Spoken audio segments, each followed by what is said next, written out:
ગાંધારીએ આખી જિંદગી દુનિયાને જોઈ નથી, તેની આંખમાં એવો ગુણ આવ્યો તો કે દુર્યોધન નંબર કરી દીધો ત્યારે. પણ કૃષ્ણએ નાટક કર્યું, ફૂલનો જોંગ પહેરાયો એટલે છેવટે દુર્યોધનને ભીમની ગદાથી જોંગથી બાંધી નાખ્યો. એટલે ઇન્દ્રિયોનો સંયમ એનામાં શક્તિ આવે છે. એટલે બાપજી કહે છે કે નેન વદન રસનાય, જેમ તેમ કશું બોલવું જોઈએ નહીં.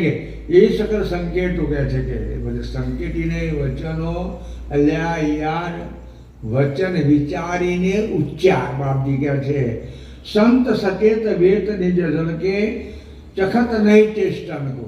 સંત સચેત હોય, મારી વૃત્તિ વિભળ ના થવી જોઈએ, મારા અંદરમાં કોઈ ડાઘ ના પડવો જોઈએ, અને દુનિયાની કોઈ વસ્તુને ચેષ્ટા મેળવવા કે ચાખવાનો પ્રયત્ન કરે નહીં. ચેષ્ટન કો સાંખ્ય યોગ જળ જીનું કરી તવે ગ્રહિતવ આન નખેદો.